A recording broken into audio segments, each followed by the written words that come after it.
हे देवा, हमारे ऊपर कृपा रखना। जय हो गणेश जी महाराज की।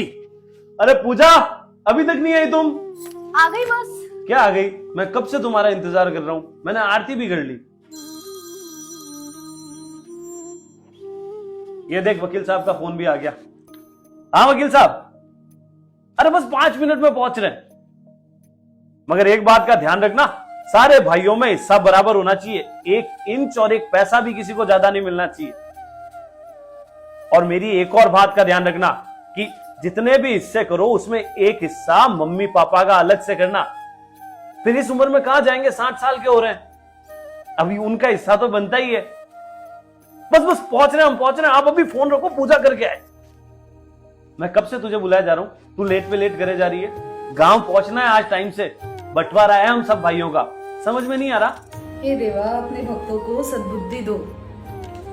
और हाँ, अच्छा ही हो कि आज मैं आपको लेट और ज्यादा करूं, ताकि हम टाइम से गांव ना पहुंचे और आप भाइयों का बंटवारा भी ना हो। मतलब तुम चाहती क्या हो?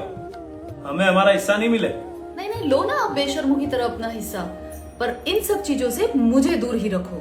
इसमें मेरी क्या गलती है? मैं बेशर्म क्यों? सारे भाई अपना हिस्सा करा रहे हैं, वो बेशर्म नहीं है?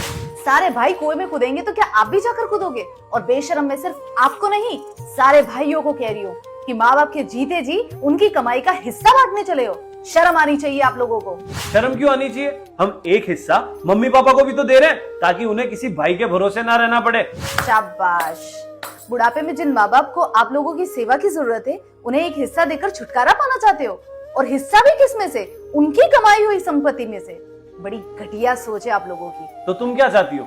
क्या करूं मैं? करना क्या है, ये हिस्सा करने दो अपने भाइयों को, और आप जाके मम्मी पापा को अपने घर लेके आओ। जिंदगी भर उन्हीं की सेवा करेंगे हम। इससे बड़ा हिस्सा हमारे लिए और कुछ हो ही नहीं सकता। यानी कि तुम चाहती हो कि मैं सारे भाइयों से हार मान लूं और चुपचाप बैठ जाऊं? इसमें हार मानने वाली कौन सी बात है? गणेश जी की पूजा करते हो और अपने आराध्य से इतना भी नहीं सीखा? क्या सीखूं इनसे?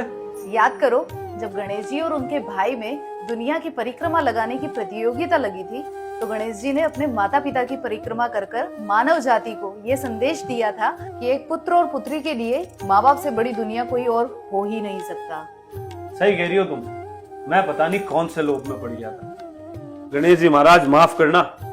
चल गांव चलते हैं, माता पिता को लेके आते हैं। बुढ़ापे में माता पिता को बच्चों के प्यार की जरूरत होती है, उनके सहारे की जरूरत होती है, ना किसी हिस्से की।